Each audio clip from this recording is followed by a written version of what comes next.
हरे कृष्ण. भगवद्गीता अध्याय 2 सांख्ययोग श्लोक 22. वासांसि जीर्णानि तथा विहाय नवानि गृह्णाति नरोपराणि तथा शरीराणि विहाय जीर्णा नन्यानि संयाति नवानि देहि. वांसासी वस्त्रे जीर्णानी विरलेली किंवा झिजून गेलेली, यथा ज्याप्रमाणे, विहाय त्यागून, नवानी नवीन वस्त्रे, गृह्णाती ग्रहण करतो, नरहा मनुष्य, अपराणी दुसरी, तथा त्याप्रमाणे, शरीराणी शरीरे, विहाय त्यागून, जीर्णानी निरुपयोगी झालेली, अन्यानी निराळी, संयाती खचित धारण करतो, नवानी नवीन, शरीरे देही देहधारी जीवात्मा. ज्याप्रमाणे मनुष्य जीर्ण वस्त्रांचा त्याग करून नवीन वस्त्रे धारण करतो, त्याप्रमाणे आत्माही जीर्ण आणि निरुपयोगी शरीरांचा त्याग करून नवीन भौतिक शरीरे धारण करतो. तात्पर्य: अनुरूप आत्म्याकडून होणारे शरीराचे स्थलांतर हे एक स्वीकृत तथ्य आहे. आधुनिक वैज्ञानिकांच्या आत्म्याचा अस्तित्वावर विश्वास नाही.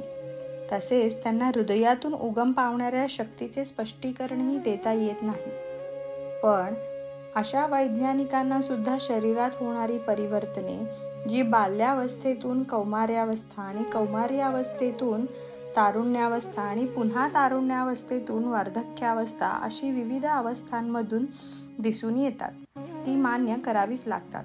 वृद्धावस्थेतून पुढे होणारे परिवर्तन दुसऱ्या शरीरात संक्रमित होते, याचे स्पष्टीकरण पूर्वीच एका श्लोकामध्ये करण्यात आले आहे.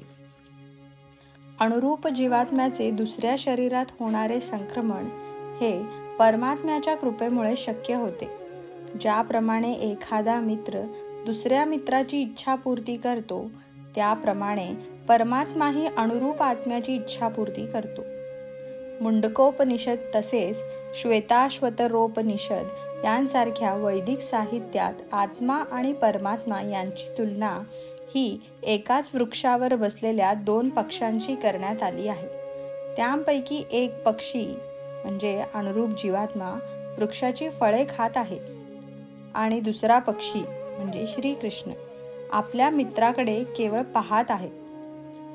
गुणात्मक दृष्ट्या एकच असणाऱ्या या 2 पक्ष्यांपैकी एक पक्षी भौतिक वृक्षांच्या फळांनी मोहित होतो, तर दुसरा पक्षी आपल्या मित्राच्या हालचालींचा केवळ साक्षी आहे. श्रीकृष्ण हे पाहणारे साक्षी पक्षी आहेत आणि अर्जुन फळे चाखणारा पक्षी आहे. जरी ते मित्र असले तरी त्यांच्यामधील एकटा स्वामी आहे आणि दुसरा सेवक आहे. आत्म्याला या संबंधाविषयी आणि नात्याविषयी होणारे विस्मरण हे त्याच्या एका वृक्षावरून दुसऱ्या वृक्षावर किंवा एका शरीरामधून दुसऱ्या शरीरामध्ये होणाऱ्या स्थानांतरास कारणीभूत ठरते. जीवात्मा भौतिक शरीररूपी वृक्षावर खडतर संघर्ष करीत असतो.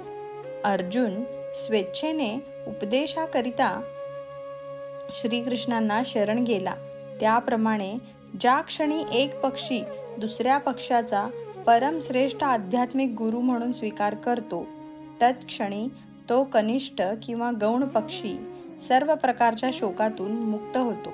मुंडकोपनिषद आणि श्वेताश्वतरोपनिषदही या विधानाला पुष्टी देते.